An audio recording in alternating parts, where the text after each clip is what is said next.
Hola a todos, en este video vamos a ver entonces el menú de vistas, ¿sí? Vamos a ver la cámara, vamos a ver cómo exportar una imagen y algunas otras cositas más. Primero que nada, lo más importante que tienen que recordar cuando trabajan con SketchUp es que la cara frontal va a ser la que se encuentra entonces sobre el eje rojo y el eje azul.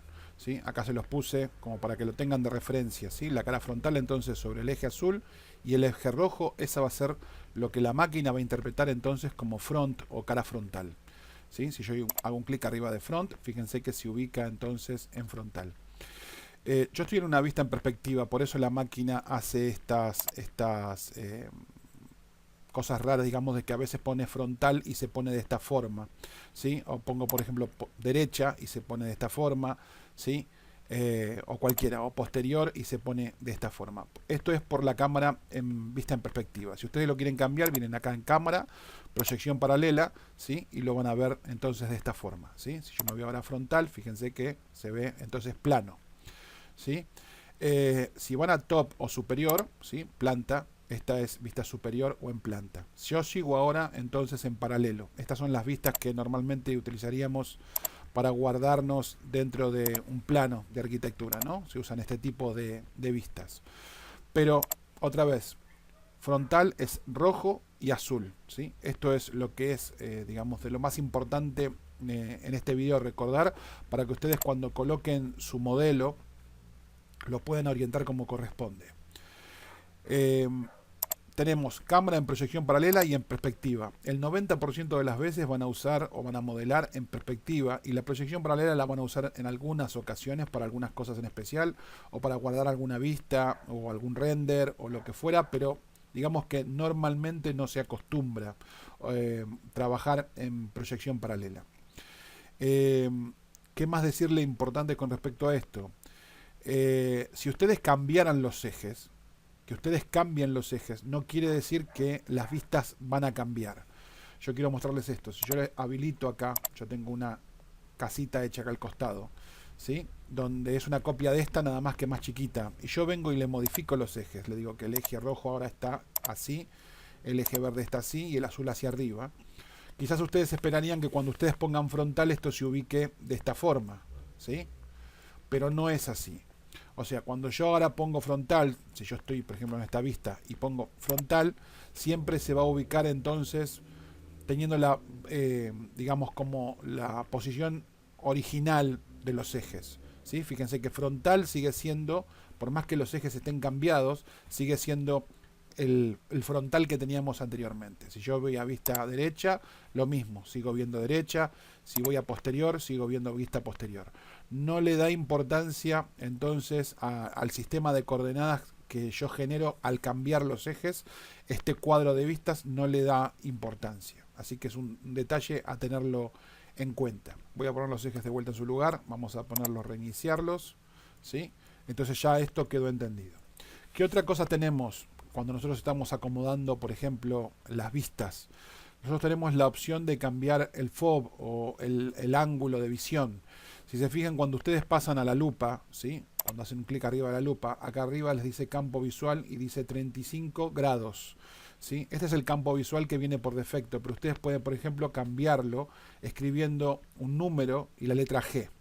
Ahora lo vamos a hacer, pero antes de eso mostrarles otra cosa. Depende de ustedes en qué vista están. Si ustedes están, por ejemplo, en una vista frontal y piden una vista entonces isométrica, ¿sí? Les da frontal y derecha. Si yo estoy en una vista posterior, ¿sí? Yo estoy así, posterior, y hago una vista isométrica, entonces les da posterior e izquierda, ¿sí?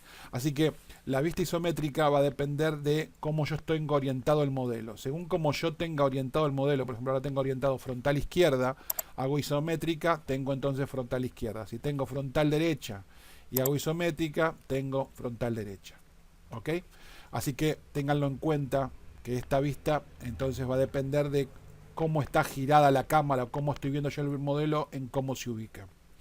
Bien, les decía, supónganse que ustedes quieren salvar, voy a ocultar esto, quieren salvarse una imagen de esto, vienen, ubican la cámara, más o menos se ubican como ustedes quieren, ¿sí?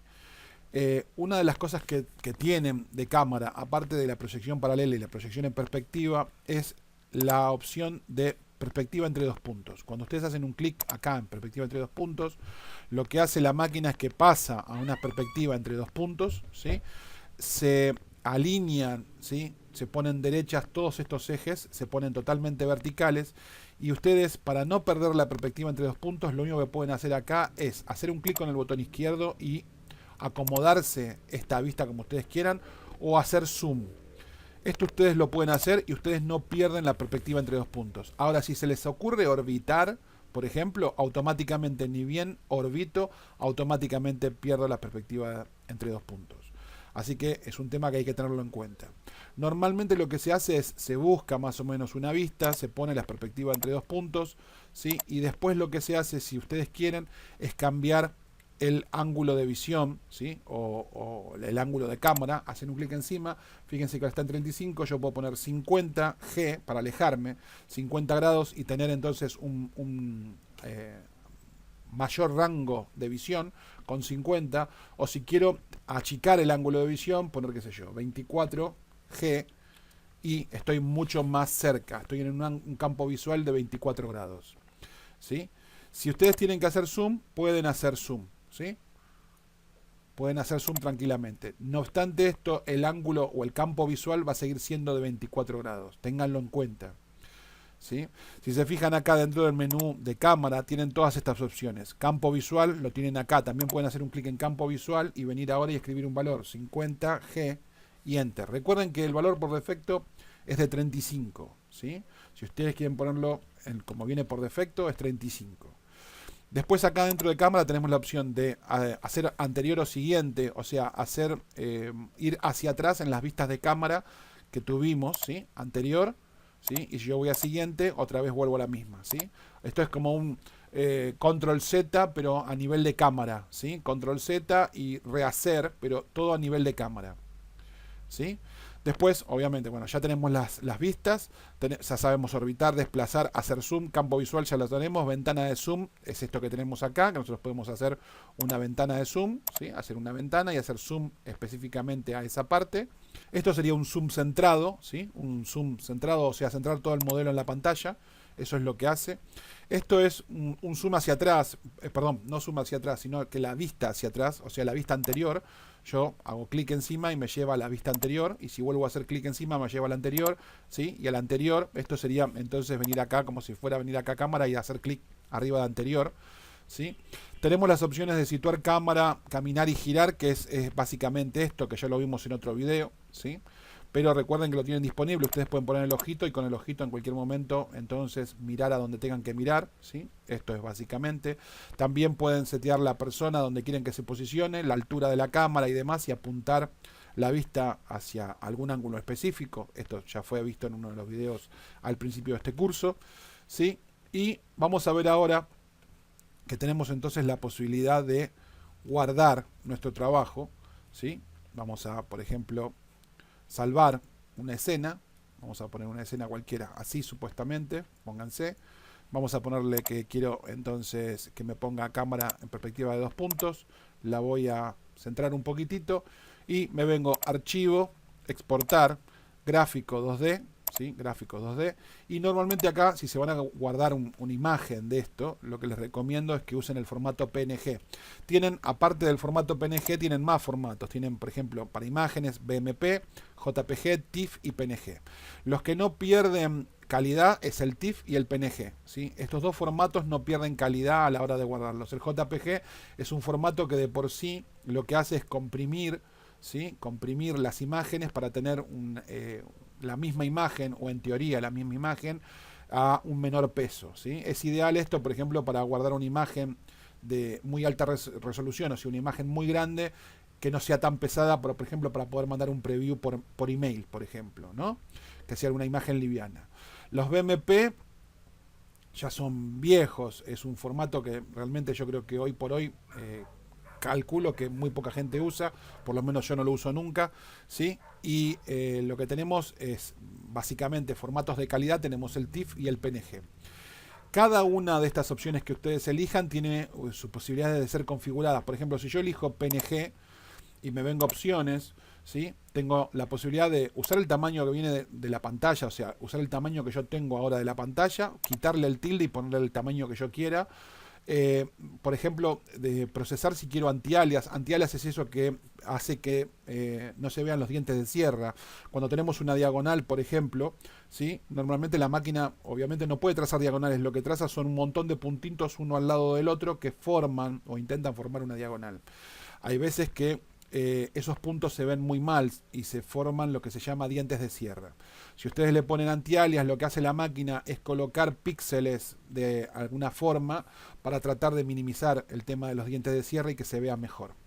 Fondo transparente, obviamente si nosotros queremos que el fondo, en este caso esta parte verde que nosotros estamos viendo acá de fondo, este verde plano, no se muestre para que nosotros podamos después en un fotomontaje, por ejemplo, poner una imagen o el fondo que nosotros queramos. Esto lo permite hacer, entonces yo puedo tildarlo, destildarlo estas opciones y esto lo permite hacer el formato, por ejemplo, PNG.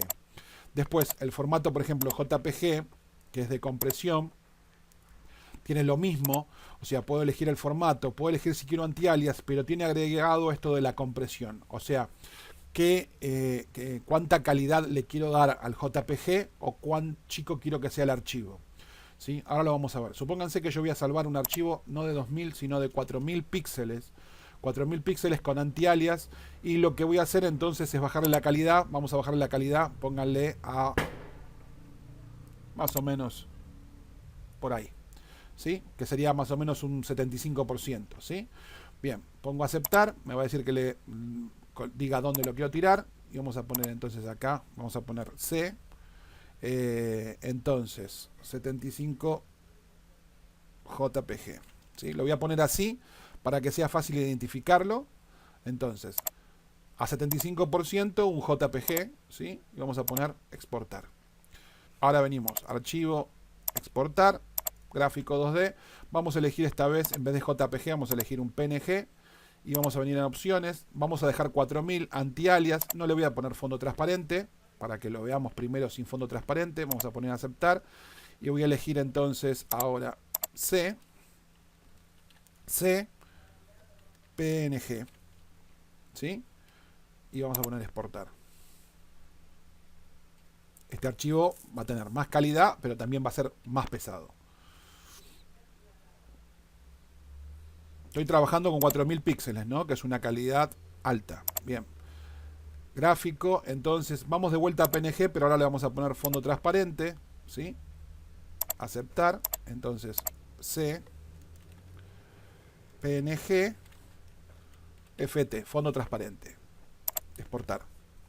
Y por último vamos a guardar un TIFF, archivo exportar, gráficos, vamos a poner un TIFF, vamos a ver las opciones que nos da el TIFF, que son exactamente las mismas que nos da el PNG, ¿sí? Lo único que voy a dejarlo es sin fondo transparente de 4000, ¿sí? Y vamos a poner entonces acá C TIFF y exportar. Voy a ir a buscar estos archivos para mostrarles a ustedes entonces el resultado que tenemos y los pesos que tienen cada uno de estos. Bien, los tenemos acá. El TIFF entonces pesó 2.20, el PNG con fondo transparente 1.53, el PNG sin fondo transparente 1.34. Fíjense que el TIFF es el más pesado de todos, ¿sí? El formato TIFF es el más pesado de todos, es el que menos compresión tiene y el que más calidad tiene. 2.20, por eso pesa 2.20. El PNG, entonces estamos en 1.34. Fíjense que con el fondo transparente es más pesado, ¿sí? Con el fondo transparente pesa más. Y tenemos el JPG, ¿sí? Que en una calidad de un 75% dio 1258, ¿sí? Fíjense que la diferencia entre el PNG y el JPG con pérdida de calidad, el JPG recuerden que comprime, tiene pérdida de calidad, es 1258 contra 1347. Eso es porque yo le puse que que la compresión sea poca, sea un 75%. Si yo le bajo la compresión, si le pongo que la compresión es en vez de un 75, sea un 50%, se hubiera disminuido el tamaño o el peso de este archivo. Pero como ven, la verdad, entre un JPG a un 75% y un PNG a un 100% de calidad, siempre me quedo con el PNG. Normalmente yo lo que hago es trabajar con los archivos PNG. Creo que es la mejor opción, pero está en ustedes cuál quieren usar. Si los vemos, vamos a verlos. Este sería entonces el archivo TIFF, ¿sí? Esto es el archivo TIFF. Fíjense que acá dice TIFF. El JPG. Fíjense que en esta resolución, que está un 33%, ¿sí? Esta imagen es muchísimo más grande. No notamos diferencias visuales entre el JPG y el PNG. Vamos a ver archivo, abrir. Vamos a abrir el PNG con fondo transparente. Como vemos, tiene el fondo transparente. Y vamos a abrir el último, que es el PNG. ¿Sí? Entonces tenemos los 4 archivos acá. Fíjense que no hay diferencias, ¿sí? O sea, no hay diferencias visibles en este tipo de modelo a esta escala, sí en los pesos. Y tenemos que, para mí, como mejores opciones, tenemos el PNG común y el PNG con fondo transparente, que luego le podremos poner entonces una imagen de fondo, lo que quisiéramos, para simbolizar, no sé, el cielo, una ciudad o lo que fuera. Los dejo y los veo en un próximo video. Chau, chau.